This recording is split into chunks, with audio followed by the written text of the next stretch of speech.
Olá, boa tarde a todos e a todas. Bem-vindos ao EduComp 2022. Hoje nós vamos ter a nossa palestra de abertura, onde nós convidamos a professora Amy J. Cole, da Universidade de Washington, para um Fireside Chat, um formato inovador que nós gostaríamos de introduzir na comunidade, onde a gente buscou falar do máximo possível de assuntos relevantes para a comunidade. Para integrar o nosso Fireside Chat, a nossa entrevista, eu convido agora a professora Tassiane Pontual Falcão. Tassiana, bem-vinda. Olá, boa tarde. Eu sou Tassiana Pontual, sou professora na UFRPE, e além de trabalhar com educação e computação, eu também faço pesquisa nas áreas de tecnologia na educação e de interação humano-computador. E é um grande prazer hoje estar aqui conversando com a Amy e com vocês todos. Muito obrigado, Tassiana. Convidamos também o professor André Lemos. André, bem-vindo. Boa tarde a todos. Meu nome é André Lemos, eu sou professor do Instituto Federal do Triângulo Mineiro e também membro da rede das licenciaturas em computação. Obrigado, André. Nós temos também a Gabriela Souza fazendo a interpretação de Libras conosco hoje. E, é claro, nós recebemos agora a nossa convidada especial, a professora Amy J. Cole. Hi, Amy. Thank you so much for joining us today. It's a pleasure to have you here. Yes, thank you so much for having me.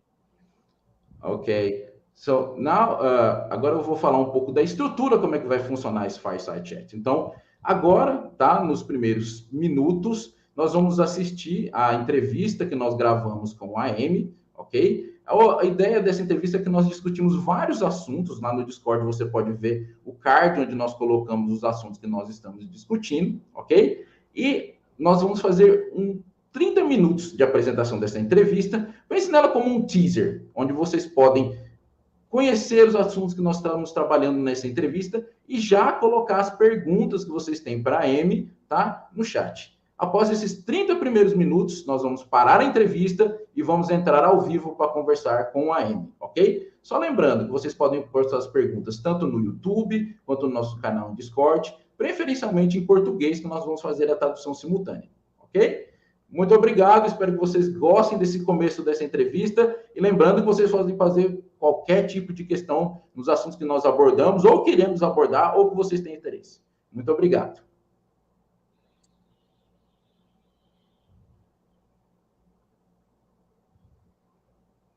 From the Federal Institute. Thank you so much for joining us. I'm Rodrigo Duran from the Federal Institute of Mato Grosso do Sul, and I'm currently the EduComp 2022 chair. It is a great pleasure that I welcome you to our Fireside Chat event. In this Fireside Chat, we will interview a very prominent scholar from computer education, Professor Amy J. Cole. Amy is a professor at the University of Washington Information School and Adjunct Professor at the Paul G. Allen School of Computer Science and Engineering. She directs the Code Cognition Lab, where she and her students study CS education, human-computer interaction, and humanity's individual and collective struggle to understand computing and harness it for equity and justice.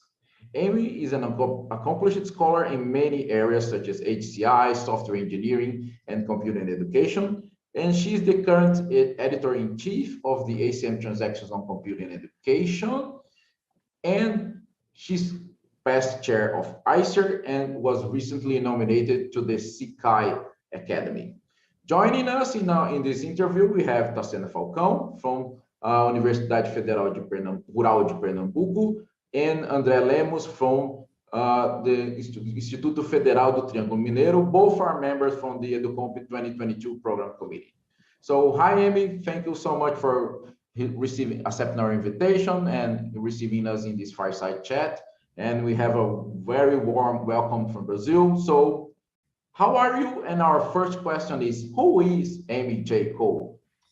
Ooh, how am I and who am I? Just two really simple questions, right? Let's see. Yes. How am I? I feel like I'm doing pretty well given the state of the world right now. So I'm relatively happy. I'm safe. I'm healthy. My family is okay. All of those things I think are really critical to observe.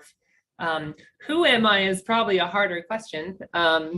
You mentioned a lot of different things in my bio. There are some ways of characterizing who I am. let's talk about myself academically first. I have always been a scholar that's somewhat resistant to disciplines. I was a computer science major in college, but I was also a psychology major. And I remember trying to make my research advisor in undergrad in computer science talk to my research advisor in psychology, and just watching all of this friction and sparks of them not having the same language and the same vocabulary. And that just continued. When I went off into my PhD, I was in an interdisciplinary PhD program in human-computer interaction, and it was bringing together design and computer science and behavioral sciences. And I would watch as my faculty would constantly talk over each other or past each other, not understanding some of the core points that they were making because they brought different traditions to that conversation. And I watched my peers, my PhD colleagues, struggle with it too. So we were always trying to work through those interdisciplinary challenges. So when it came time to be a professor and do research really actively, that was always my orientation. I was never quite happy sticking within one community or one discipline. And that's why you see strange things like, wait, HCI research and software engineering research and computing education research, what do they have to do with each other? In my mind, they all seem really similar. They've always been about people struggling to understand computation, whether it's in HCI with people trying to make sense of software and the mysterious things that it does because they can't see inside of the logic that governs its behavior, or software engineering, where we're looking at much larger systems often, and it's because of the scale of complexity that people don't understand what systems are doing. And then, of course, computing education, more obviously, students learning for the first time how computation works and how it functions and how to harness it for hopefully good and not evil. All of those things, to me, they're the same phenomena. And it's really just artificial that these three different disciplines within computer science, but also other disciplines outside of CS, that they're all separate. We're all talking about the same things. Mm-hmm. Yeah, it just makes sense because I was just about to ask you about that. Like at some point it seems that you pivot, but I think that pivoting is not the correct term here, right? Because you do not consider yourself from one field or the other. But what led you to start working with computing education? At which point you felt like, okay, this requires my attention? What was this sparkling? Oh, yeah. I started in HCI because I knew intuitively that I would not be interested in studying computers without studying people at the same time. And vice versa, I was interested in people and human behavior, but I just saw the world becoming captivated with computing, and I couldn't imagine studying people without thinking about how they were interacting with technology. So that was what brought me into research in the first place, was needing to look at those two things in interaction, right? So HCI was an obvious place to start. Software engineering was, I was interested in programming really early on and how people do it and why it's hard and how to make it easier. And software engineering was the obvious place where people cared about that deeply. HCI kind of cared about that. There were some people who were thinking about programming, but mostly not. Software engineering is where I found all of the wonderful scholars thinking about that problem at various scales, whether it's anything from end user programmers who are building smaller programs to solve some problem of practice, all the way to large teams trying to build software together. So that phenomena of people struggling with programming and computation, software engineering was a natural home for a lot of that work. And everything was kind of fine for both of those fields. I had one foot in HCI, one foot in software engineering, and I got both of my needs met in both of those communities and contributed to both of them. What happened was I went to industry and I was the chief technology officer for a startup that I co-founded for, I think it was back in 2012. This was based on my PhD student's research on her dissertation work. And I ended up managing a team of engineers. I had, I think 7 or 8 engineers, a designer. I was doing product management along with my CEO.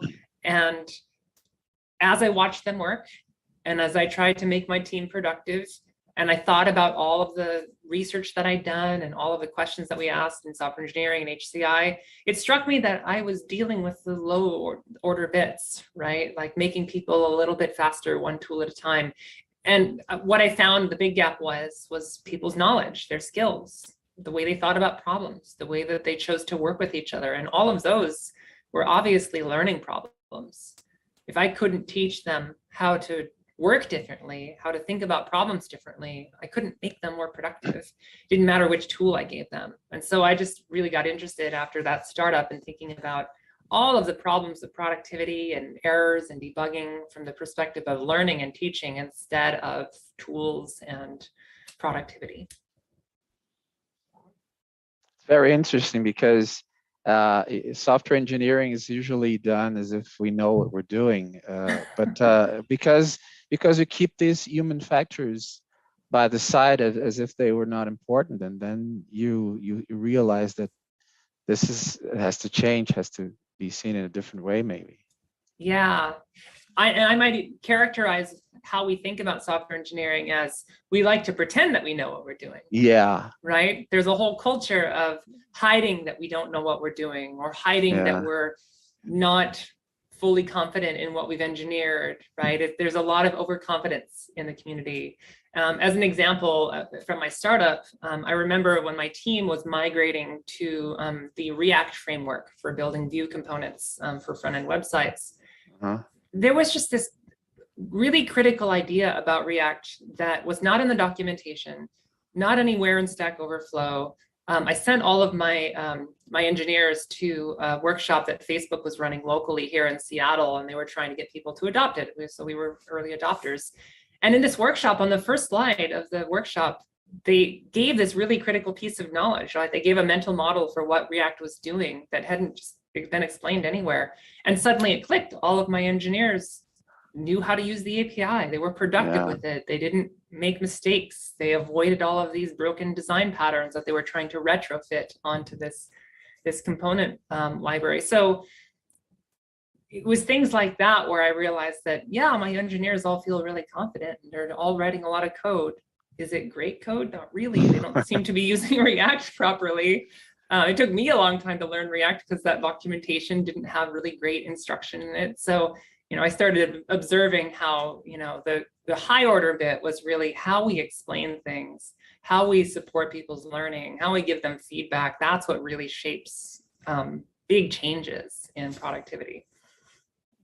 So, go ahead. So I am also from an HCI background, and I really I feel the same that you did about, studying people and studying technology. And I've been reading a lot recently about co-design and participatory design, where we have all these values around bringing people into the design process and listening to people. But at the same time, I feel like I'm always in conflict because it always seems that we are maybe being still a bit condescending, as in we still think that we know what's best for them. And it's really hard to get rid of this mindset, I think. And when I think about computing education and all this more critical perspective that you bring, and that I also totally agree, I'm totally on board with it.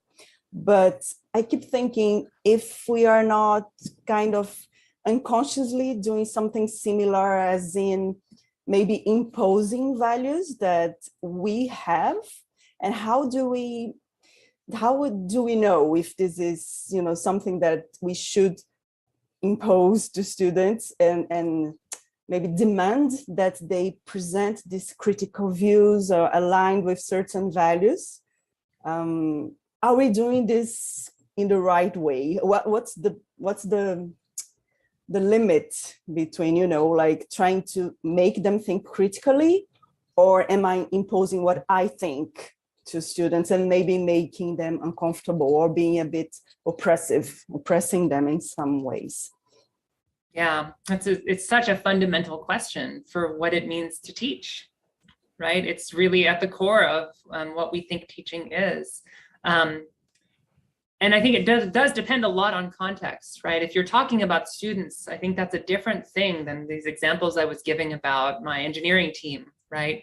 My engineering team had a shared goal of hopefully productively working towards our organization's goals. And if I said as the manager, we need to work differently, let me teach you how, and did a very top-down effort to that. If they were aligned with the organization's goals, then sure, we can all kind of move in that same direction if they trust me as their manager, right? But students are a really different group, right? And school is a really different context than work. And even thinking beyond school, like when we teach computer science concepts in informal settings, in after-school programs, in community contexts where we're trying to support communities and achieving their goals, those force us to ask what those contexts are for. And so, when I go back to, for example, Paulo Freire's pedagogy of the oppressed, and I think about his ideas of kind of limiting situations and the ways in which dialogue and student-centered discussion can really ensure that the way that we're seeing learning is one that's grounded in our students' needs and perspectives and challenges and oppression, as you mentioned. That's one perspective I think that's really critical to center, and one that we've started looking a lot at in our research on teachers and teacher education and students.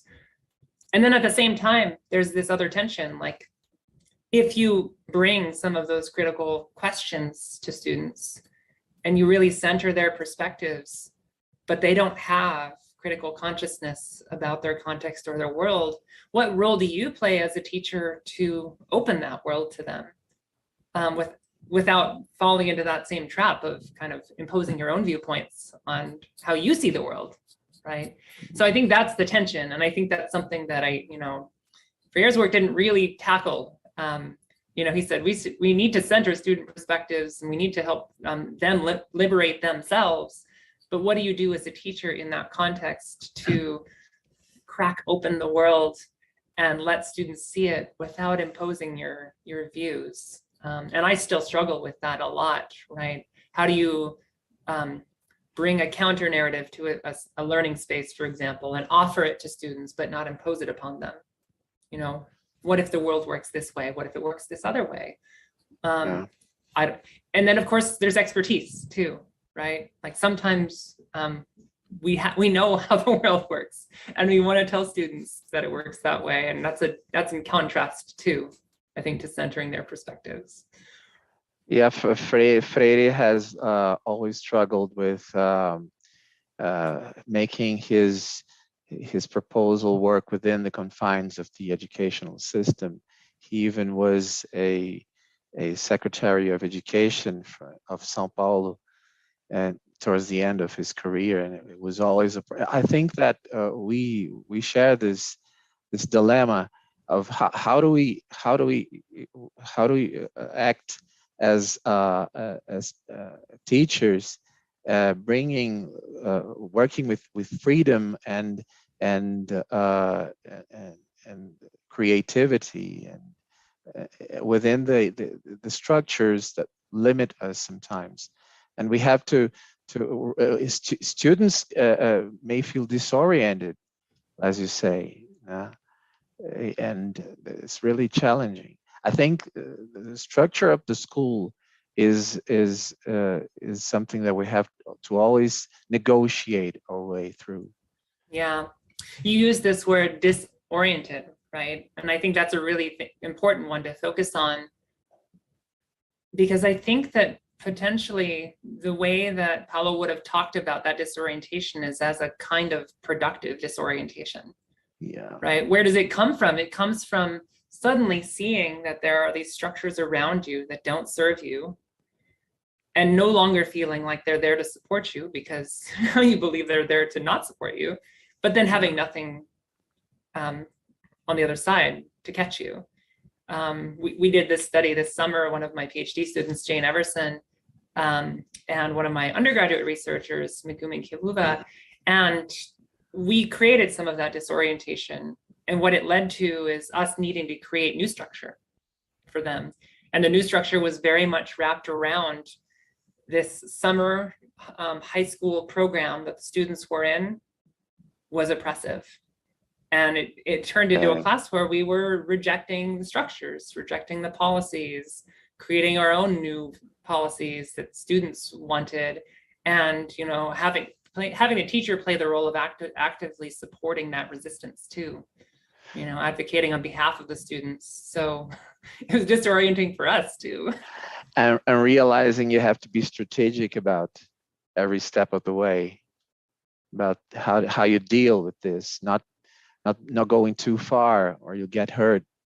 Yeah. Like this. Yeah. Yeah. When can you do that with confidence that you won't hurt students? And when can you do when if you do not take that risk because that might lead to more harm, for example? Yeah. I will give you some context, Amy, because I and Andrea, we are from a very particular kind of school here in Brazil where we can teach high school students and graduate students in the very same day. So we have a very different perspective, for example, when we change from those contexts. And when we talk about this critical view for undergraduate students or graduate students, that's something that when we move to the high school students, it's at the same time disorienting, as you mentioned, and at the same time so exciting, because when we start to talk with them, like, how do you change the world? And suddenly they came up with the craziest ideas, and then they realized, okay, I need to support them, but at the same time, I felt that I would bring it to the micro level, like, okay, now they have the very best ideas to change their society and their context. And we have seen so many great projects where students solve a very pressing or very personal problem for them, like creating a Tinder app for adopting dogs because she was really stressed about the situation of the stray dogs in her city, and things like that. And then we realized, like, okay, everyone has their own needs, their own ideas, their own projects. How do we manage that in classroom? How do you see this kind of a pedagogy? And of course, computer science is blessed in a way that we can do that. How to bring this integration between computer science, students' needs, students' critical thinking into the classroom? Yeah. And then there's a huge dimension of that too, which is also the resources to do that sometimes disruptive work and follow through on it, so that students have a next step, right? If you really do liberate them and end up dismantling some of the oppressive school structures around them, but then there's no school after that for them to benefit from, where do they go next? And if you don't have the resources to rebuild something new for them that's better, then nobody has anything. So I worry about that a lot, right? It's like there's a risk that you go into a classroom, you do some liberation, but then you leave without any repair and rebuilding. And so we can't do that either. That falls into the Tatiana's trap of being paternalistic, right? It's like, I freed you, that's all you needed, goodbye. Yeah. In a sense, that's exactly what some of our students reported to us. Like sometime later, after they left high school, super excited, great projects, they managed to feel accomplished. And then they go to college and all that is gone because there is no environment that supports this breaking the rules, critical thinking, and they have to go straight inside the box. So that's something that I worry about a lot, as you mentioned. How do we keep nurturing them? How do we keep, providing some sort of environment in all levels that provide this kind of? It requires a lot of change, not only in my institution or your institution or Tatiana's institution, and in a global level. How do you see this changing happening across educational contexts, for example? Yeah. I see a lot of the efforts in the United States end up centering community as an external resource for helping students navigate the oppressive systems they might enter or re-enter. So for example, there's an organization called the Computing Research Association. And for a long time, it's run this event outside of graduate programs to support students who are underrepresented in CS, lots of women, non-binary students, racially marginalized students, to find each other and support each other while they live inside these oppressive CS graduate school structures. And it's certainly not the ideal, but as they find their way to graduate school and then find each other, at least they're not struggling alone. And then potentially they can organize so that they can demand better from their community too. So I wonder, what the role of community is in primary and secondary too, right? How do you build community in a high school class so that that community is still there when they get to college and they're all encountering this box that they have to conform to? This makes me think as well about our, our social and economical situation here in Brazil. Because, for example, I was thinking about this idea that you present in some of your talks about having students think about which companies they would like to work for. What is this company? What are the values involved? What does it develop? What kind of product, and etc. And then I sometimes imagine myself bringing this discussion into my classroom, and then I think that my students don't really have this choice. Like many of them, they just need the money and to survive. Yeah. Sometimes they have a family, and how can I bring this discussion to them, not being like hypocritical in saying, they will tell me I have to get the job that is there for me to I don't have this privilege of having this critical choice about where to work. Yeah. And I really struggle about this, the restrictions of our, our country really, and the reality of our students, and how to make, it's like you said before, I tell them it's very beautiful to say, but it's very hard to do. So it is. Not to mention that our industry, our software industry, which is very big, it's not innovative. It's basically it's trying to reproduce technologies that were developed elsewhere. So that's an additional. Yeah, and it's, one analysis of that would observe that we're burdening individuals with having to carry the weight of that oppression on their own and resist that oppression on their own.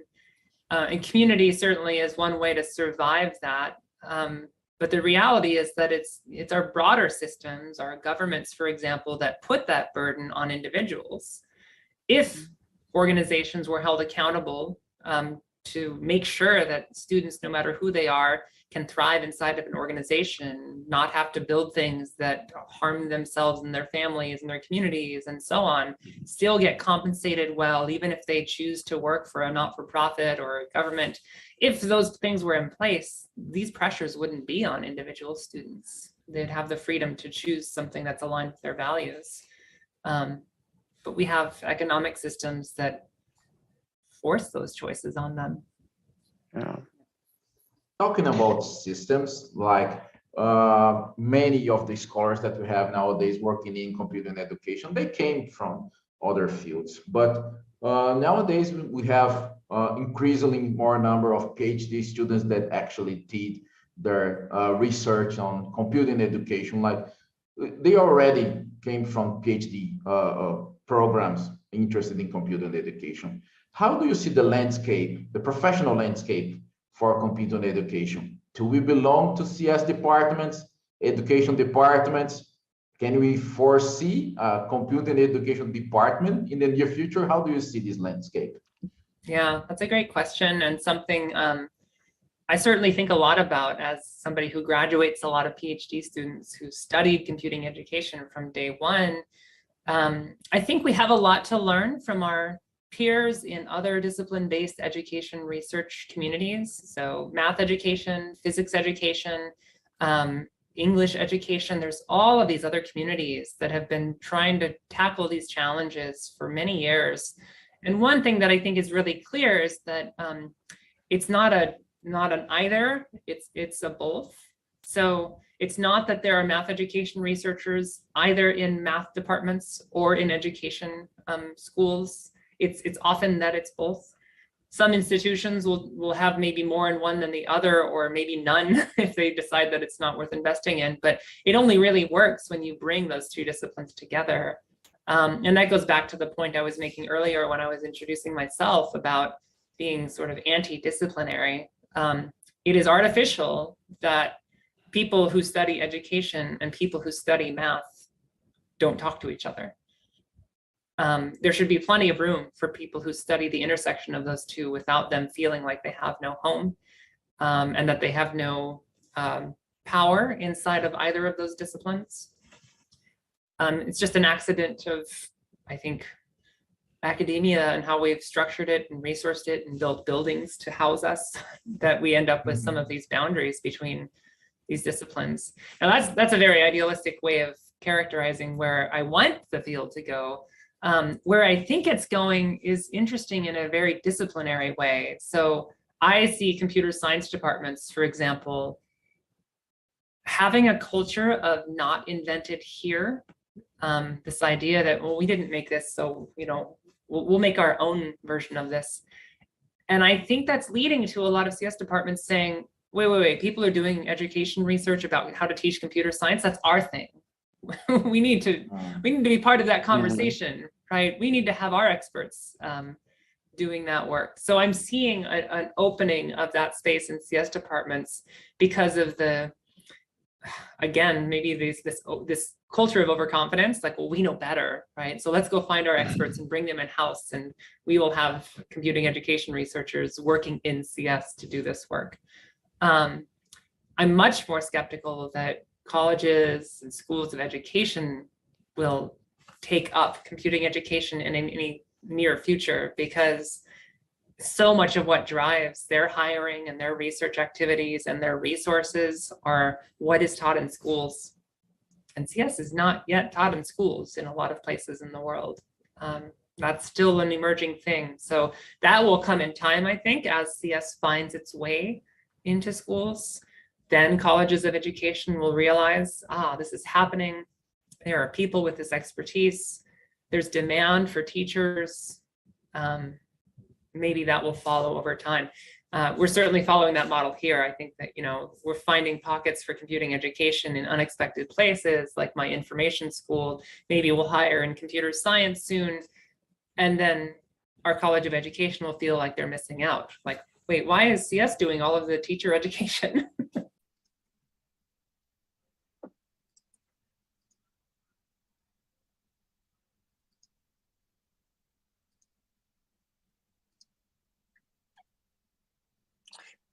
Rodrigo, you're muted.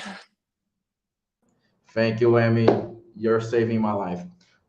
Okay, sorry, coming back. Muito obrigado por terem curtido essa primeira metade, né, da nossa entrevista com a Amy. A gente falou de vários tópicos interessantes. A gente vai começar agora o nosso processo de perguntas e respostas, ok? Então, eu vou começar aqui com a pergunta do Roberto Bittencourt. O Roberto pergunta, ultimamente, tenho pensado muito sobre a maneira ineficiente como os cursos de graduação são organizados. O que você mudaria na organização curricular dos cursos de graduação em computação? So, Amy, I'm going to translate for you. So, lately, I've been thinking a lot about the less than optimal way undergraduate programs are organized. What would you change in the curricular organization of undergraduate CS programs? That's a great question. Thank you, Roberto. You used the word optimal, and I think what you're referring to there is the goal of trying to scale education to serve as many students as possible. Tassiana, do you want to break to translate? Então, você, Roberto, usou a palavra ótimo, né? E eu acho que com isso você está querendo se referir à forma ideal, né, dos estudantes aprenderem computação. And one consequence of that idea of optimal is that we often create structures that only work for people with certain prior knowledge, certain interests, certain motivation, and the ability to survive in a certain kind of pacing, right? Often a very rapid pace of learning. E um dos problemas com essa abordagem ótima é que muitas vezes ela só se adequa a um perfil de estudante, né? Então, estudantes que estão dentro daquele padrão esperado, né, em relação à sua motivação, aos seus interesses, ao seu desempenho, e que nem sempre isso corresponde a todos os estudantes. And so, if I could design my own undergraduate program, I think what I would want is 2 very open, flexible first years of an undergraduate program in computer science. I could imagine peer apprenticeship, where students are working with each other to learn, an abundance of resources for students to learn from, and then teachers facilitating all of that learning. This idea comes from the idea that many people in computer science, this is exactly how they learned computer science originally.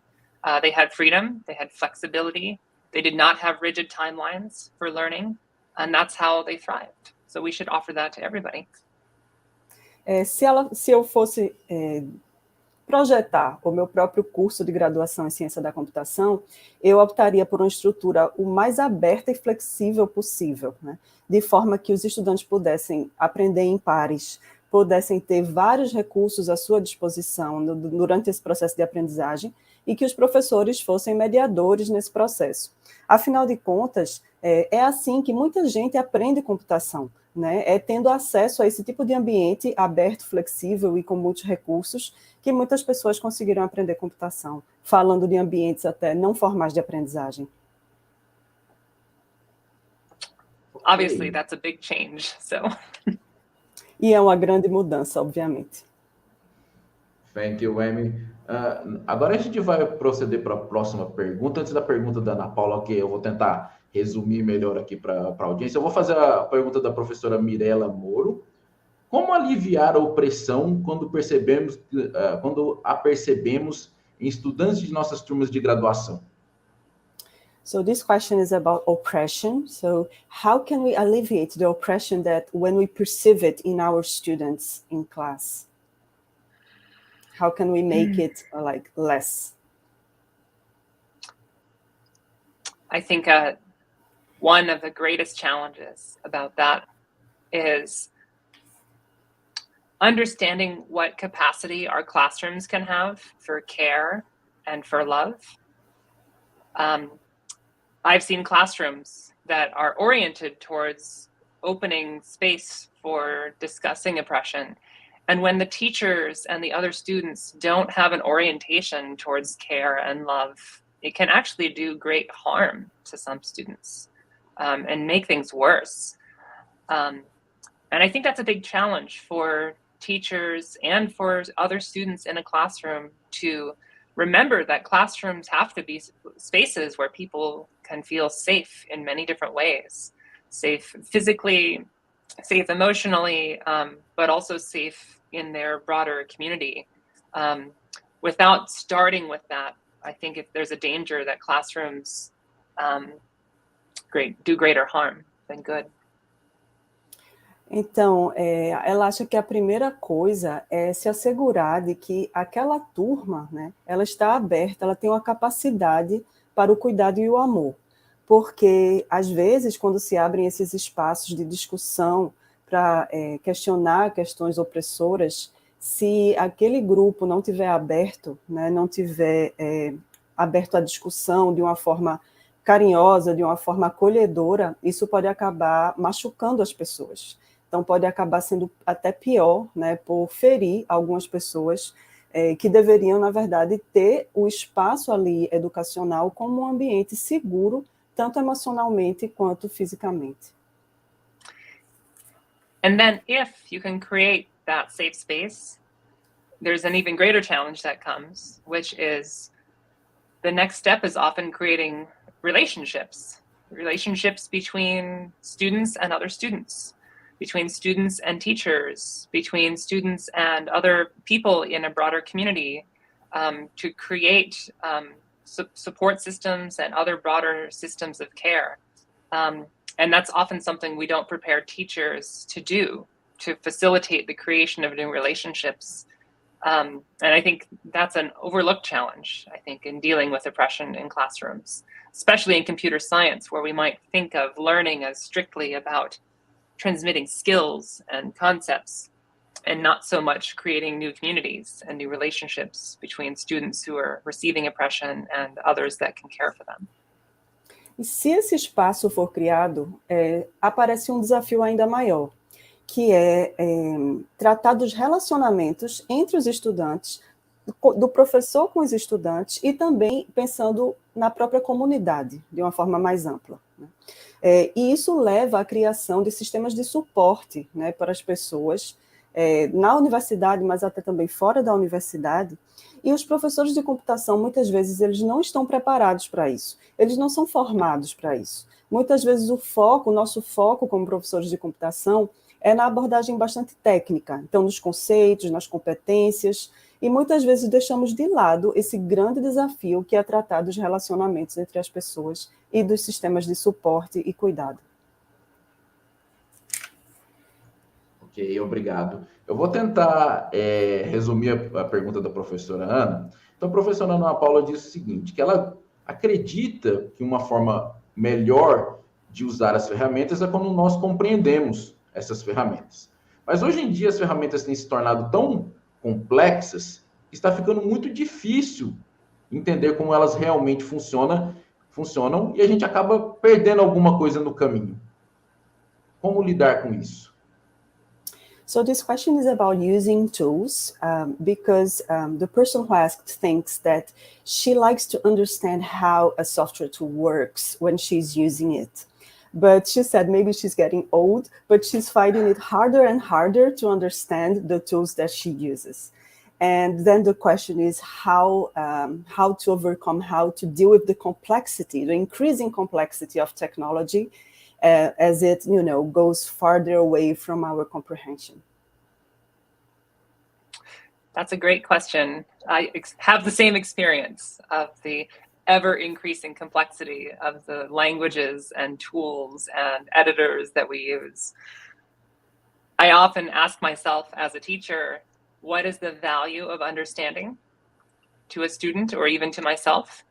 And in some cases, the value of understanding is a deeper kind of empowerment, right? If I understand how this language works better, or I understand how this library works better, I can do more with it. And in other cases, understanding is actually just a deterrent. It slows me down. It prevents me from creating what I want to create more quickly.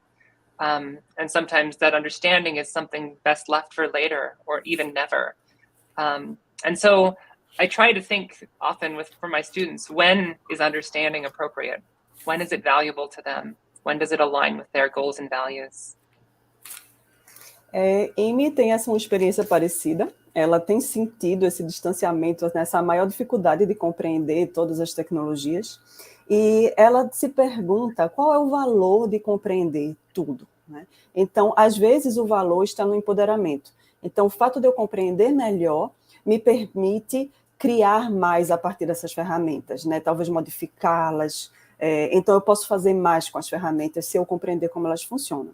Por outro lado, às vezes, esse processo de compreensão se torna tão difícil que acaba deixando tudo mais lento, então deixando ela mais longe do objetivo dela, né? Então, às vezes, ela se pergunta, é realmente necessário eu compreender aqui nesse caso?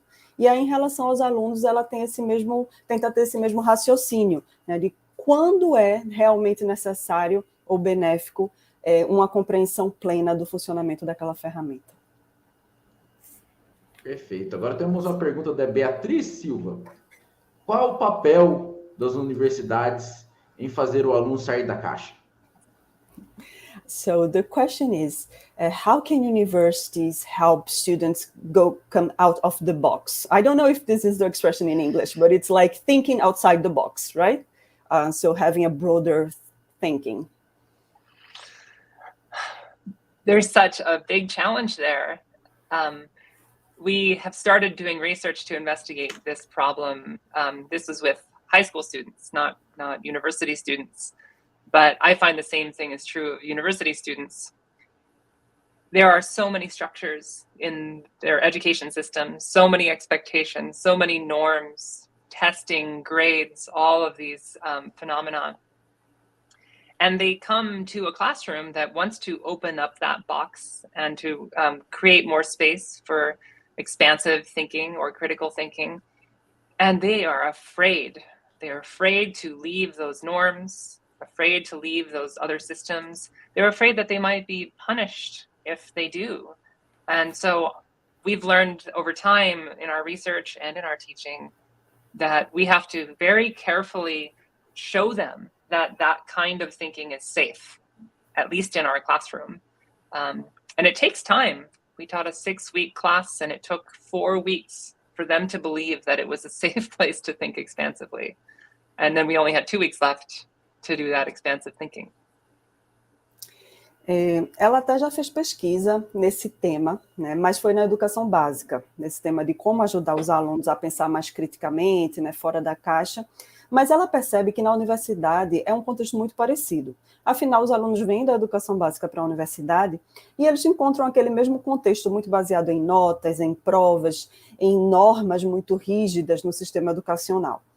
E ela acha que a gente precisa, com muito cuidado como professores, ir criando esses espaços que demonstram para os estudantes que o espaço da sala de aula, ou pelo menos da sua, que está tentando fazer isso, é um espaço seguro para eles desenvolverem e demonstrarem um pensamento crítico. E pela experiência dela, isso leva bastante tempo, porque os alunos eles sentem medo e eles acham que eles serão punidos se eles se comportarem ou se eles falarem determinadas coisas. Então, é preciso que, aos poucos, mostrar que aquele espaço é seguro para o pensamento crítico e a expressão crítica, e ter paciência, porque eles vão demorar a acreditar em você.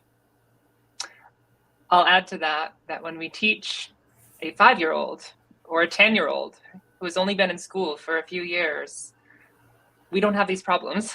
They have not learned all of those rules of school and expectations of school. And so you can see a glimpse of what that learning could be when you work with children who have not yet shaped themselves around the box of school. E ela quer adicionar que quando você trabalha com crianças de 5, 10 anos até, você não encontra ainda esse problema, porque as crianças ainda não internalizaram aquelas regras e aquelas expectativas, né, do sistema educacional sobre o seu comportamento. Então, você consegue ver ali como é que né, um estudante que ainda não se submeteu, né, a essas regras que colocam ele dentro dessa caixa. Agora a gente tem uma pergunta do professor Esdras, tá? E a do Eric também é um complemento. O professor Esdras pergunta: como você compreende as potencialidades e os desafios de adotar metodologias ativas como uma prática equitativa, em um ambiente que é naturalmente diverso? E o Eric aproveita essa pergunta e propõe: qual é o papel do feedback formativo nessas práticas equitativas? So we have 2 questions from 2 people, but they are connected. So the first one is, how do you see the potential and the challenges of adopting active methodologies in teaching as a practice that is equitable, an equitable practice in a context that is naturally diverse? So about socio-economical, gender, ethnicity. So how to have an equitable practice there in this context? And I forgot the second question, Rodrigo. The second question is how the formative feedback can support this equitable practice. Thanks. When I think about active methods, active learning, I think about it through a lens of power. And so when we give control to students over enacting learning, practicing, getting feedback, receiving feedback, interpreting feedback, all of those activities that engage youth in sort of actively investigating ideas and actively tinkering with concepts and skills and technologies, we're sharing power with them. It's in contrast to a kind of learning that involves teachers holding on to power and really holding on to authority. And so I think that equity is very closely tied to that kind of power sharing. The more power you can share with students, the more space you're making to discover what needs they have that we might need to address from an equity perspective. When we hold authority and power for ourselves as teachers, those equity gaps are not as visible. So that's the relationship I see, is sharing power helps reveal inequities. And then, of course, it's on us as teachers to try to address those inequities, whether it's through assessment or through other mechanisms through teaching. Quando ela olha para metodologias ativas, ela olha muito pela lente do compartilhamento de poder. Então, você dá mais controle aos estudantes, porque você coloca na mão deles a possibilidade de fazer investigações ativas, experimentações, né, com diferentes recursos, e de ter mais controle sobre o seu processo de aprendizagem.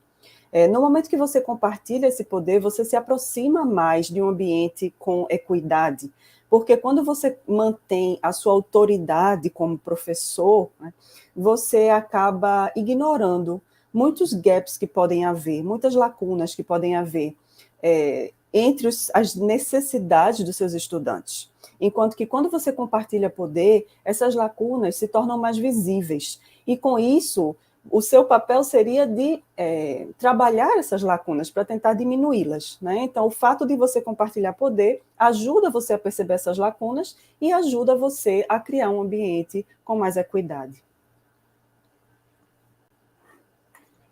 Perfeito. Eu vou trazer agora uma pergunta do Discord, tá? Feita pelo Rodrigo Leite, da PUC-Rio, tá? Ele diz o seguinte, ele assistiu, né, o keynote da na College em 2019, e a pergunta é a seguinte: existe alguma lição que nós podemos tirar de outras disciplinas que talvez caminharam da mesma forma e ter algum tipo de inspiração para ter essa mudança crítica dentro da educação de computação?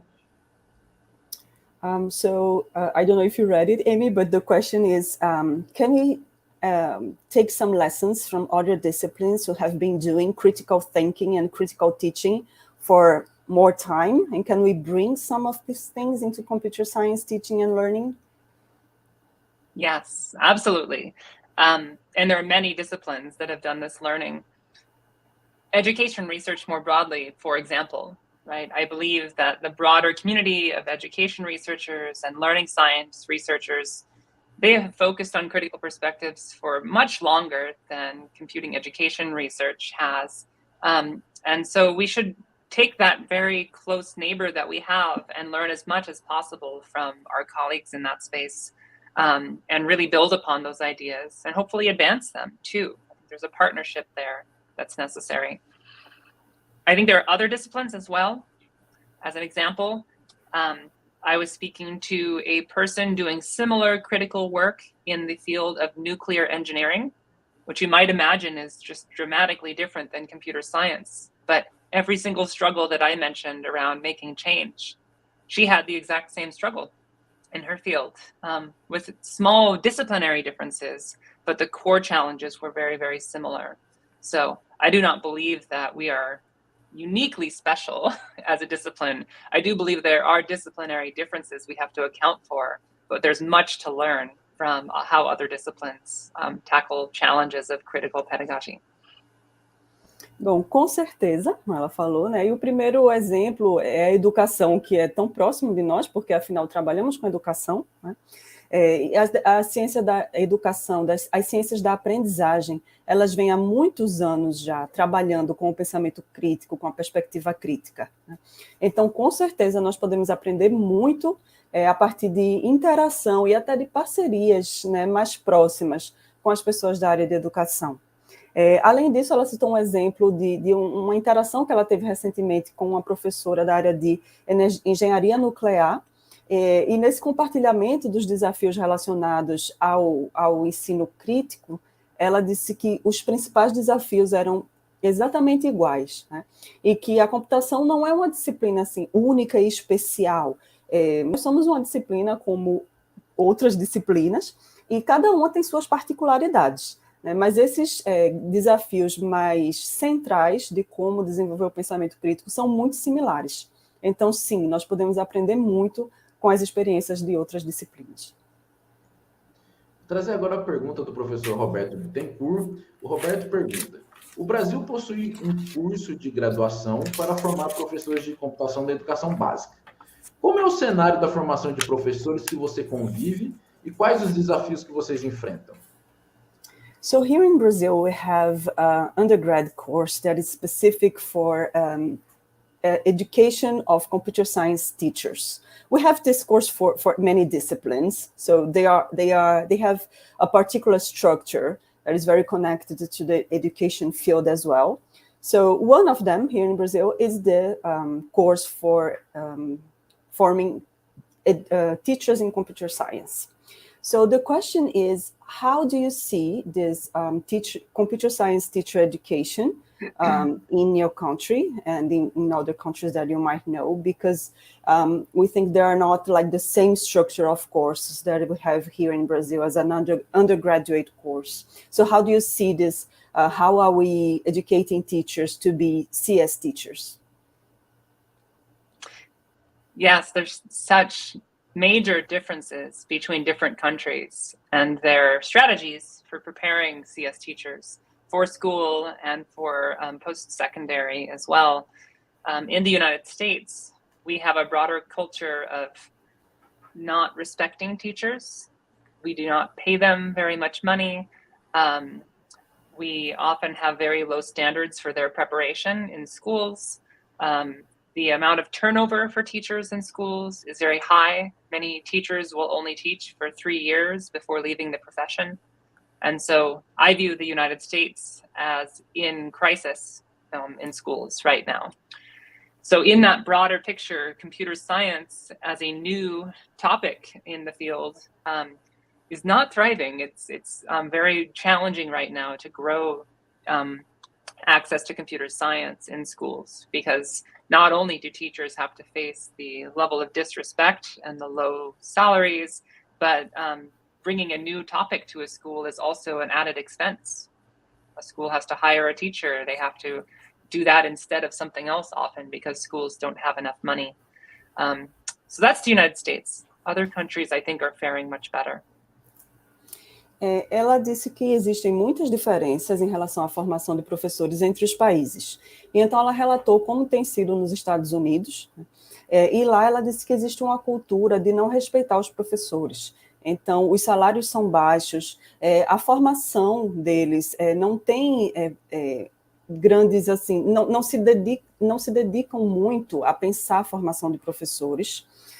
Nas escolas existe uma alta rotatividade por conta das condições de trabalho. Muitas vezes os professores ou desistem da carreira ou mudam muito de escola em busca de melhores condições.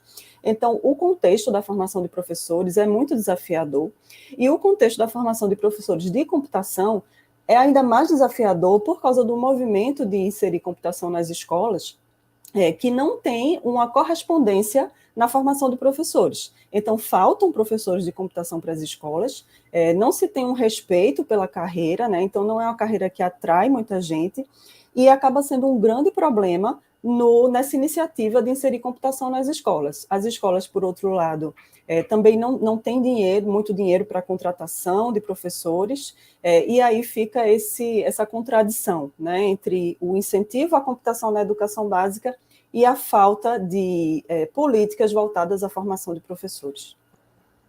Perfeito. Temos uma pergunta agora do Jairo, né? O Jairo diz o seguinte: a gente passou por um processo muito atípico, né, recentemente, da pandemia, e a gente trouxe novas perspectivas, né, novas demandas tecnológicas para a educação. Vou adaptar um pouco a pergunta dele, quais lições que a gente aprendeu durante a pandemia, particularmente no ensino de computação? So the question is related to the COVID-19 pandemic that we went through. And the person would like to know which lessons did you learn from this situation, particularly in the computer science education field? That's a great question. I've talked to many professors, many of my colleagues, and also many school teachers as well about some of the challenges that they faced in teaching. And by far, the most common message is that teachers at all levels have learned the challenges that their students are facing. The challenges became much more visible to them. And so they first learned of challenges that students had at home. For example, students with caregiving responsibilities, students with chronic illness, students with challenges with poverty and even homelessness. They learned that students did not have access to the internet, that they did not have devices at home, that they did not have money to buy microphones and videos. And many of those challenges were not specific to the pandemic. They learned that many of those had been happening for the entirety of their time at school, not just during lockdowns, not just during the COVID-19 pandemic. I hope that has a lasting impact. I don't know if it will. Ela conversou com muita gente sobre isso, né? Colegas de profissão, professores da educação básica, e para ela o que ficou mais marcado foi que os desafios que os estudantes enfrentam se tornaram muito mais visíveis, porém eles sempre estiveram lá, né? Então desafios como a falta de acesso à internet, a falta de dinheiro, a falta de recursos como microfone ou até câmera, né, que em alguns casos precisavam comprar, mas não tinham dinheiro para comprar, um ambiente de pobreza, algumas responsabilidades domésticas, como tomar conta de um familiar, né, cuidar de um familiar, ou alunos que tinham doenças crônicas. Então, todas essas questões foram se revelando de uma maneira muito mais forte, né? Só que elas não chegaram com a pandemia, né? Elas já estavam lá. E aí elas agora estão muito mais evidentes e as pessoas começaram a pensar mais sobre isso. E ela espera, sinceramente, que o impacto disso dure, que isso não seja esquecido, né, com o final da pandemia, mas que isso dure e que se gere algum tipo de reação e de ação. A gente vai voltar um pouquinho a esse tema da computação da educação básica, afinal de contas foi o tema do ForLeak ontem, né? E o Leonardo, ele traz a seguinte pergunta, né? Os Estados Unidos, assim como o Brasil, é um país muito diverso, ok? Como tem sido a adoção da computação da educação básica, principalmente em pequenos centros? So we're going back a little bit to the computer in schools. And as Brazil is a very diverse country, as the USA also are, and the question is how computer science is being integrated to schools, and what are the challenges? Sorry, I will just add, particularly Yes. in small cities. Oh yes, I forgot that. In small cities, in the small rural towns, yeah. The United States is a very decentralized school system. So I think we have 50,000 high schools, maybe 100,000 high schools, and each of them does their own thing. They all have their own standards, their own practices, their own cultures. Sometimes there are state laws within the United States that influence what teachers might teach and incentivize certain kinds of teaching by offering resources and money. But even then, teachers in schools don't follow those necessarily. And so going to the, thinking about small schools and rural schools, many of them are not teaching computer science at all. Those schools have decided that they don't see relevance between computer science and what their students need. That's not all schools. Many schools have started to teach computer science. They often teach it from the goal of helping their students find jobs in larger cities, or in helping them find jobs now working remotely. So much of it is oriented towards careers and jobs, and less towards, let's say, critical perspectives and questions about oppression, as we talked about earlier. But again, I cannot summarize all possible schools in the United States, because every single one is different. Os Estados Unidos são um país em que as coisas são muito descentralizadas, né? Então, o que acontece é que cada escola faz do seu jeito. Às vezes, existem leis estaduais, né, que influenciam o que é ensinado nas escolas daquele estado. Mas mesmo quando existem essas leis, não necessariamente as escolas as seguem ao pé da letra, né? O que tem acontecido nas escolas menores, nas escolas rurais, é que muitas delas, não todas, mas muitas, não estão ensinando computação.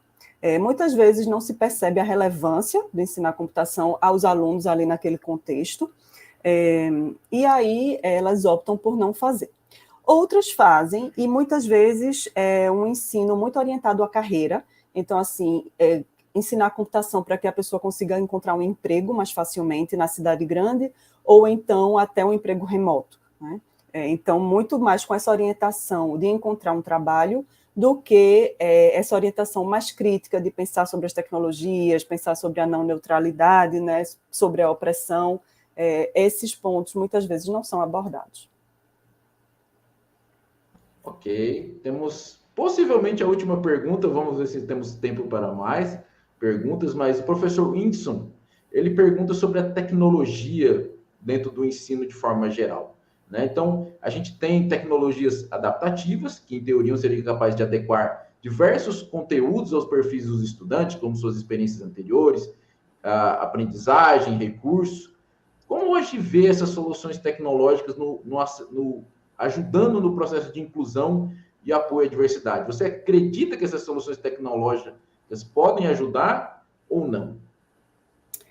So this might be our last question. We don't know if we have more time, but the question is about the use of technology in teaching and learning. And more particularly, when you're using adaptive technologies that consider, I don't know, maybe previous experience of the student, profile, learning style, etc. Do you think this kind of technology can help inclusion and can help to meet the needs of a diverse group of students? Yeah, that's the question. Yes and no. Here's the yes. If you think about a distribution of learning, many adaptive learning technologies excel at serving the middle of that distribution, the most common cases. And this is because they are often optimized for the people in the center of that distribution. You can see how they're evaluated. They're evaluated against aggregate statistics like means and standard deviations. But the students at the margins, right, the high performers, the low performers in that distribution, oftentimes those technologies are not optimized for people at the margins. And the result is often an amplification of that distribution. You get even greater performance at in the middle and the top, and even lower performance on the bottom. So I think there's still much research to do to understand, how do you optimize learning technologies for people at the margins? What does it mean to design for the margins first, in the hopes that it still works for everybody else? And I don't think we know how to do that yet. So I remain skeptical until we've completed that research and find more viable paradigms and methods for doing an adaptation. Ela acha que sim e não. Ela acha que as ferramentas de aprendizagem adaptativas, né, elas são projetadas para a média. Então, assim, o comportamento médio, o perfil mais comum, né, ali de estudantes. Então, isso acaba tendo o seguinte efeito. As pessoas que estão nas margens, né, elas não são beneficiadas por essas tecnologias. Então, uma pessoa que tem um baixo desempenho, por seja qual for a sua dificuldade, ela acaba não sendo beneficiada por aquela tecnologia, mesmo sendo uma tecnologia adaptativa, porque o design dela foi feita para aquele grupo maior, né, que compartilha aquelas características mais comuns. Então, ela acha que o que é preciso é repensar o projeto desse tipo de tecnologia, e ela não sabe como fazer isso. Ela acha que isso é uma área de pesquisa que precisa de bastante atenção, para que essas tecnologias também atendam as pessoas que estão nas margens. E ela acha que talvez, se a gente começar projetando para as pessoas que estão nas margens, talvez isso também acabe sendo interessante e sendo benéfico para o grande grupo que está ali no meio, né? ela não sabe, mas é uma hipótese, né, e uma possibilidade, talvez, de repensar o design dessas tecnologias. Pessoal, as interações têm sido maravilhosas, mas infelizmente nós temos que encerrar a nossa parte ao vivo do Fireside Chat agora. Então, gostaríamos de agradecer muito a professora Amy. Amy, unfortunately, we have to stop right now because our time limit, we reached our time limit, but in behalf of everyone from EduComp 2022, the program committee, Tassiana, André, Gabriela as well, we would like to thank you so much for this wonderful conversation that we had today. It was so enlightening. It was really a great pleasure to have you here. Thank you so much for the conversation. Ela agradece. Rodrigo, você vai traduzir para Libras ou? Não, eu vou continuar. Que nós agradecemos agora a professora Amy, né? Infelizmente nós nos despedimos desse momento agora. E agora a professora Amy vai nos deixar de forma síncrona, mas nós vamos continuar com a nossa entrevista, ok? Então, agora nós procedemos da seguinte forma. Nós temos mais 30 minutos de entrevista com a professora Amy, com tópicos muito interessantes. Vocês podem continuar postando perguntas no YouTube, no Discord. A gente vai, eu, a professora Tassiana, o professor André, a gente vai responder também essas perguntas para vocês, se vocês acharem necessário. Então, vocês podem dirigir perguntas a nós. E depois eu posso encaminhar essas perguntas para a professora Amy respondendo no Discord posteriormente também. Ok? So, that's it for now. Thank you so much again, Amy. Bye-bye. Thank you. Bye.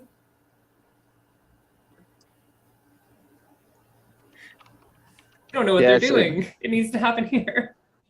This speaks so much to our reality here too, as well. I'd like to have you answer a more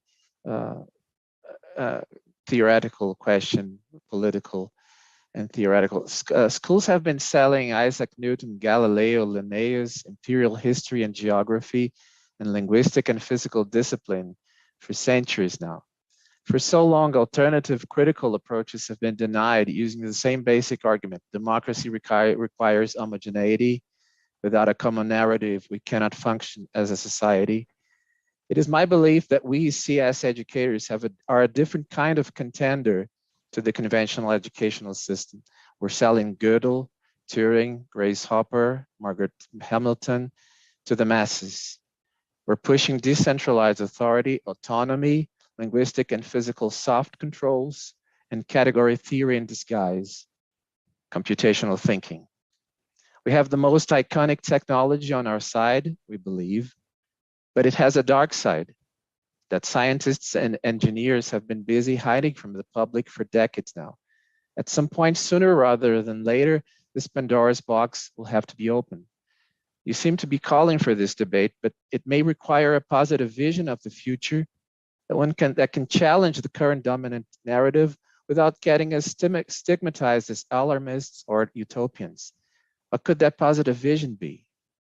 What do you think? Yeah, I love the way you've characterized the dominant narrative and also the counter narrative that you're talking about. And it raises this really central question around what is the positive narrative that brings people together? Because that's going to be necessary if we want to address any of those critical perspectives in any meaningful way. And this is actually something I've had to think a lot about, because I think it comes up immediately when you talk to students about these critical perspectives. They're hungry for a vision. They're hungry for a vision of the world that they can contribute to. And if all you're telling them is that everything is broken, it really is not that inspiring a motivator for staying engaged in learning and continuing to persist. And so some of the things that we've tried, some of the more positive narrative around this are that computing, in some sense, as many of our scholars have talked about, is this wonderfully powerful, expressive medium that can amplify whatever values you bring to it, right? And that's a beautiful thing, like any kind of medium, even in an artistic medium. It's something that we can appreciate as a way of expressing our goals and our views and our values. And And yet, not only just through expression, we can actually build things, build infrastructure, build whole systems that express our values. If only we were just building things that expressed our values, what kind of world might we build? Right? It's that we're building systems that are against our values that makes it's so problematic. And so sometimes I'll challenge students to think about, well, what are their values? How would they like the world to work? How might computing be harnessed to make it work that way, and make it work that way even more effectively than we could without computing?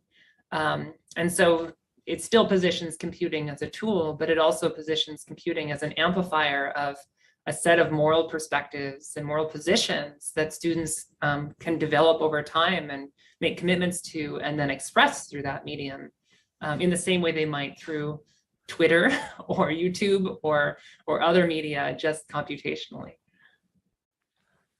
Okay, stress is our responsibility also. I think our responsibility as teachers to help our students develop moral and ethical values and positions, right? I think that's a really central part that we overlook, especially in STEM. Yeah. Have you felt, because I'm curious as how you are doing this in your classes, like what are you teaching right now, and how you are like in practice, like really bringing this more political or critical perspective of computing into your classes? Because I know it's curriculum is an aspect in all this discussion as how to integrate this into those things that we see, this list that we have to teach in each discipline. And also I felt like I'd like to know if in your experience from doing this, you have felt any kind of resistance from, admin staff and maybe your peers, or something that were feeling, what is she doing? And maybe in meetings, people like questioning this approach. How have you been dealing with this? Yeah. I might answer this from a research perspective, actually, and say that I don't know that we know how to do any of these things. And it goes back to our earlier part of this conversation, talking about the potential for harm in doing them poorly. And so when I think about that from a research perspective, I want to know how to do these things. I want us all to learn how to do them. I also don't want to harm students and communities in the process of learning. I feel like there's an obligation as a researcher to learn in ways that support and grow communities and youth and not exploit them. And so I take advantage of where I am situated in the world to have space for that exploration. So my city, for example, and this region of the United States, it's a very politically progressive place. It talks a lot about how it wants this change. It talks a lot about these counter narratives. It doesn't always act on these. And when you take things into schools, sometimes there is pressure and stress and skepticism. So it's not that it always follows through on those values, but it is a place that tolerates them and wants to make space for them. So I don't feel pressure doing this work here in this region. I feel tentative support. Yeah. Not a fear. In contrast, if I was doing this research with teachers in schools and students in part of the American South, for example, right? Not only would I get pressure from parents and district leaders and school leaders, much of my work would be illegal. Yeah. Right? We're passing laws here in our state of Washington that makes it illegal to make it illegal. So politically, I think there has to be, to do this research and to explore and find these answers of how we do these things, we have to have safe spaces to explore how. And I think that it's going to be a subset of places on Earth where it is safe to do that work. All right. Yeah, I was thinking about also the more political side of our conversation, because 10 years ago we were talking about SOPA and PIPA. You were talking about these pieces of legislation in the United States, And I remember very well that poster handwritten, "It's not okay to not know how the internet works." I felt a deep emotion reading and knowing about how things were going. But now things are much more complicated. And we're talking about crypto, privacy, identity, the energy crisis that we didn't even feel like it was something I would have to deal with in computers, in computer science, and the nature of work, among other things. And the list of things that are not okay to not know about keeps growing. And the issues keep getting more complicated, both technically and ethically. Digital literacy just doesn't cut anymore. We have to come up with something more comprehensive, and our responsibility as computer science educators has never been bigger. How do you think we could empower people to deal with these issues proactively instead of just reactively or not at all? Yeah, that's a lot of weight, right? That's a lot to carry for educators, students, educators of educators. I'll talk about one of my my recent PhD students who graduated last year, Greg Nelson. Greg is going to be a new professor at the University of Maine in their small and emerging computer science department. And I mention him because Greg has this amazing capacity to just know what he thinks is right and run with it. And despite the context of the world, despite what other things he might need to support himself. And so here's what his vision is. And it's one that I actually think might be the right one. I just don't have the same courage that he does. He thinks that the right thing to do is to think about how to use every single kind of expertise, technical and otherwise, towards the climate crisis. And that if it would be perfectly fine if we took every single curriculum in all of academia and pivoted all of it to sustainability and climate and just figure it out for each discipline. What does it need to say about that existential threat to all of humanity and our planet? He went to Maine because he feels like there's a community of people doing that work there, thinking about the intersections between computing, technology, and sustainability. And he wants to figure out what the role of computing is and how he needs to teach computing and computing education so that sustainability is at the center of it instead of a peripheral application area. What I love about that vision is that it's focusing, right? It takes all of the complexity of all of those other things. What do we do about privacy? What do we do about blockchain? What do we do about all of these other smaller things? And it just says there's only one thing to work on. We work on that. We focus our attention on that. There's going to be a lot of other problems on the side, but at the core of it, we have to be able to breathe. We have to be able to drink water. We have to be able to feed ourselves. We have to be able to take care of each other. If we can't do those things, it kind of doesn't matter whether or not you have privacy invasion on social media. So that's how he sees it. And you can imagine similar rhetorical strategies for other existential things, like will democracy still be viable in 10 years? What will it look like to use computing to make sure that it is? Anyway. And a lot of these things that affect us now are the product of bad decisions that were made because technology was created with an overly optimistic view. And I mean, back to the previous question, we have to open the discussion and realize collectively that we don't know enough to do all those things without being careful, without paying attention to the ecological and economical and political implications. Social networks are the perfect example of this. We're seeing now how they can empower criminals and bad actors, as they say.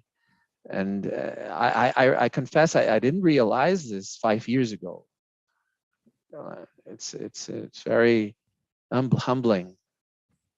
I will add to go ahead. Andrea's question. Sorry. Much of what we're talking about requires that we understand something about computing. And now, as you mentioned before, we have a growing number of countries that are adopting computing in some sense in the elementary levels or high school.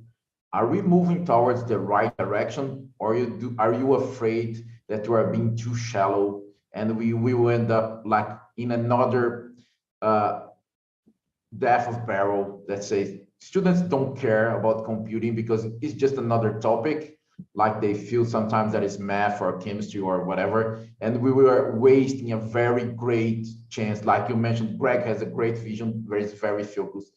Do you feel that we're sharing some kind of this vision when we're teaching computing, or we are being too timid, too shallow, and we will end up wasting this opportunity?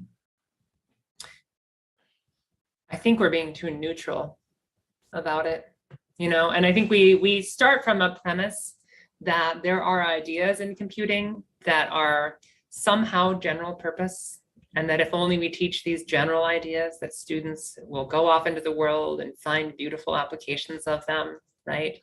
That ignores history, right? Why do we teach arithmetic in school?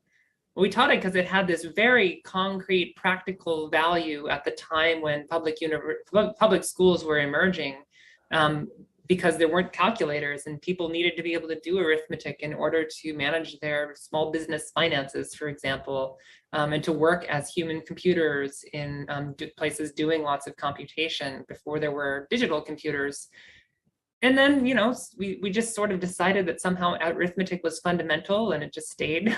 we still teach it now, not for any particular reason, but because we've convinced ourselves that it's somehow a foundational thing. I can't help but see, you know, loops and variables in the same way. There's nothing inherent about them. There's programming languages that don't have a notion of an explicit loop construct or a variable that can change values. There's some languages where nothing's mutable. We've just arbitrarily chosen it because at the moment in time where we made some of these learning standards, there was a proliferation of imperative languages that had these ideas that happened to be valuable economically.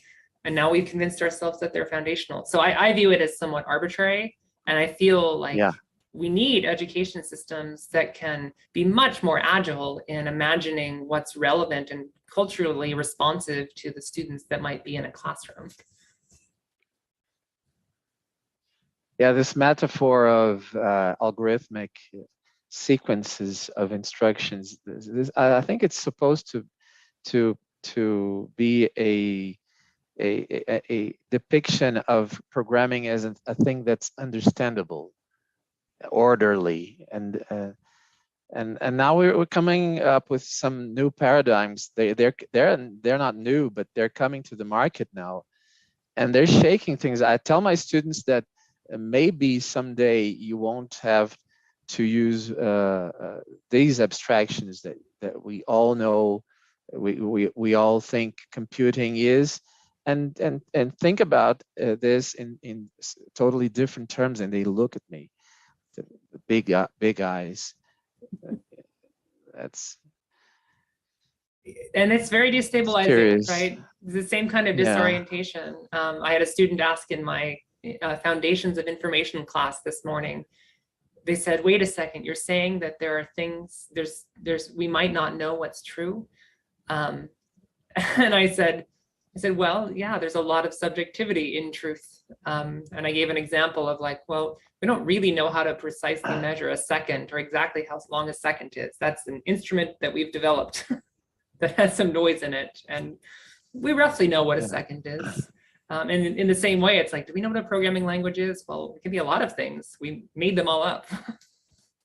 Yeah, in my class the other day, I was talking about computational thinking, and very based on, you know, this abstraction, decomposition of problems and algorithms and sequence of instructions, and at the same time talking about how we can use this kind of ability in many other domains of our lives, and And everybody was very enthusiastic about it, and, you know, coming on board and giving examples, until this student raised his, you know, Google Meet hand and said that what he really thought about all this discussion was that he could see so many people losing their jobs because of replacement by, you know, machines, and that these people, this group of people who was going to lose their jobs would be unable to get other jobs because the other jobs that would be created were not reachable for them because of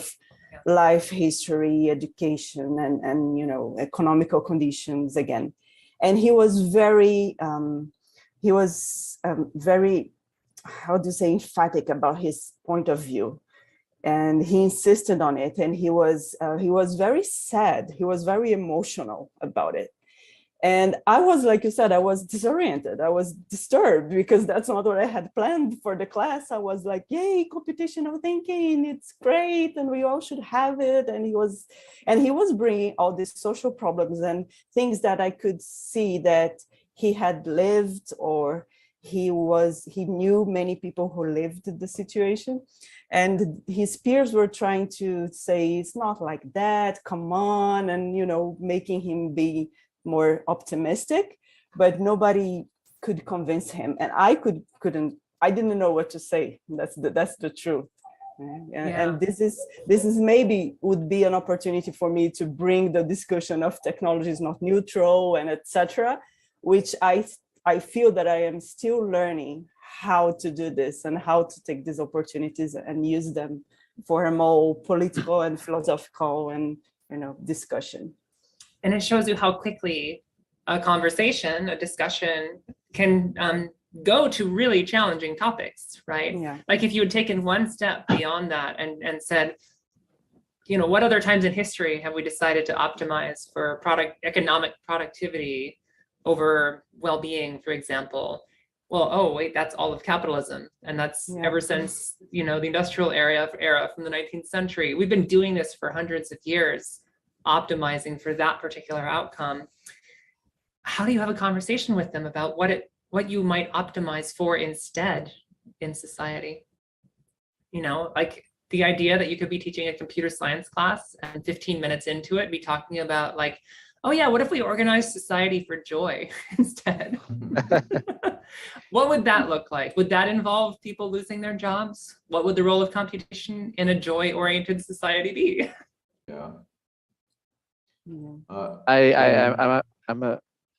you want to say something? No, go ahead. Rodrigo? Go ahead.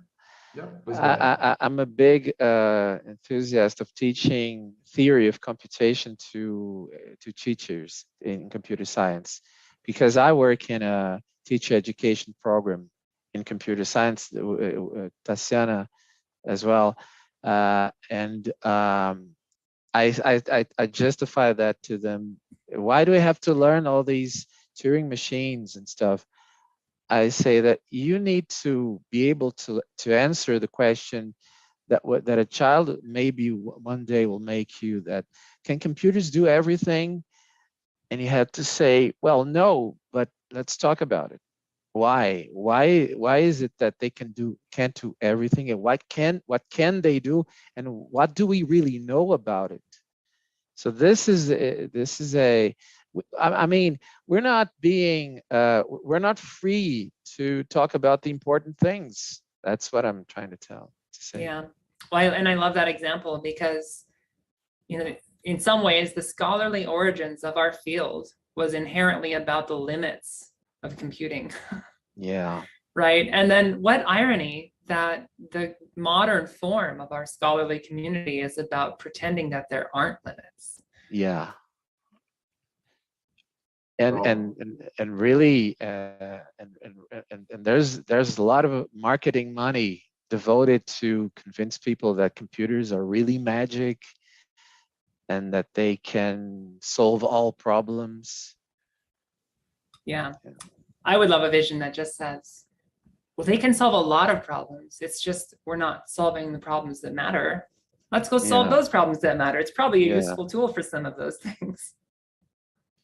Talking about our field, I will touch a point that you mentioned in our blog post about the weirdness of computer science being a very conference-oriented field. Well, we're talking about in a conference here, the EduComp, where we're trying to build a community here in Brazil for computing education. And I think you remember mentioning the tensions between being a journal-oriented field, creating a community. Now, pandemic forced us into this hybrid mode that was great. So many people could actually join conference that they will never be able to do it because of cost, traveling, and everything. But many people tell me, yeah, it's just not the same thing. How do you see the future? Now you're editor-in-chief of the ACM Transactions on Computing and Education, and you're best ICER chair. How do you see our field moving? Are we moving towards a journal kind of a field, or we're sticking to conference, and how those conferences will look like in the near future? Yeah, well, it goes back to something we talked about earlier, which is the not invented here problem in CS. When CS was founded, why did we end up with this structure instead of what every single other academic community in academia was doing, which was having big, vibrant conferences where there were not necessarily archival published work, but rather emerging work and new collaborations and networking and all of these things? Why did we refuse that? Like, why? If you go back to some of it, it was because people didn't want to bother with creating journals, or they thought that journals were slow. Nobody knew what they were talking about, right? Computer scientists weren't in the rest of humanities and social sciences. They weren't aware of what those were looking like, even natural sciences, maybe mathematics, for example. So it was based on some faulty assumptions about the nature of the rest of academia that CS invented the structure that we have now. My prediction is that we'll eventually just converge towards what everybody else does, because what everybody else does works pretty well. Conferences are wonderful places to network and gather and share ideas and make new collaborations. We already try to do that at conferences. It's just that all of these paper presentations get in the way of it. We'll eventually learn. Hopefully we learned over the pandemic that, you know, the paper presentations were never the valuable part, right? The papers are published. You can read the papers, read them. Reading is valuable. That's an important thing for us to recommit to. So there's a reason why I kind of went from ICER to taking over this journal. I believe that journals are the future. They have to be healthy places for us to share our discoveries. And I want conferences to be free and flexible resources for us to connect with each other and build community. All right, I think we're approaching our end of interview. Unfortunately, I'm pretty sure that we could have hours talking if you wanted to. I want to ask you, what was the most exciting finding from computing education? What was this paper or this finding like, okay, this is astonishing? If you have to name one, I know that it's pretty hard, or maybe you can name a few ones. What impacted you in our field? Yeah, how do I pick? I won't worry about picking. I'll just mention a few that come to mind that I think that shaped some of my ideas. Some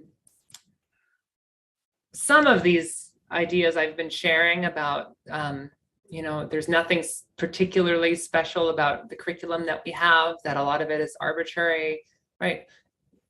Those ideas, I first encountered them in like the things that Mark Gosdal did around media computation. The idea that, oh, curriculum can just be whatever. It can be lots of different things for different people. I don't know that I would attribute that entire vision to Mark. There are a lot of other scholars that came before him where he was building upon that. But that shared idea that we've worked on as a community, that there are ways of responding to the students in the room, meeting them where they're at, and building curricula and tools and learning experiences for them in particular. To me, that's still one of the most profound ideas that, that we've encountered.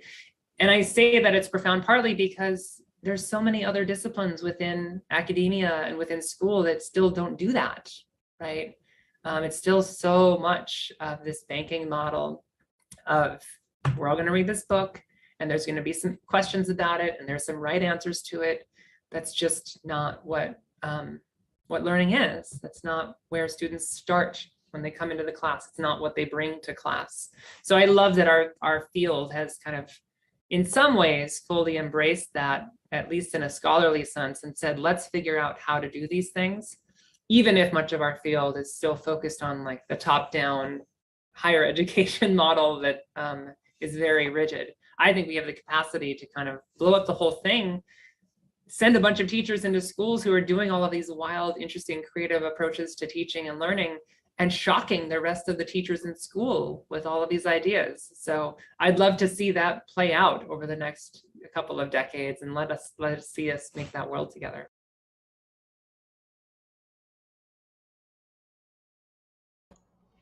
Olá, estamos de volta. Muito obrigado por terem permanecido conosco aqui, aproveitado essa palestra com a professora Amy J. Cole, da Universidade de Washington. Eu já vi que tiveram muitas perguntas, né, que a gente está fazendo ali no chat, algumas discussões. A gente vai continuar trabalhando com elas, ok? Durante o evento, vamos tentar respondê-las. Vou pedir também que a professora Amy responda os questionamentos de vocês. Agora a gente vai entrar no nosso momento cultural, e lembrando que depois do momento cultural nós iniciamos as nossas sessões técnicas, ok? Vocês receberam os links para essas sessões técnicas no e-mail que veio com a confirmação de inscrição de vocês no evento, ok? Muito obrigado e até daqui a pouco.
Muita de alegria, hoje é ponto de partida.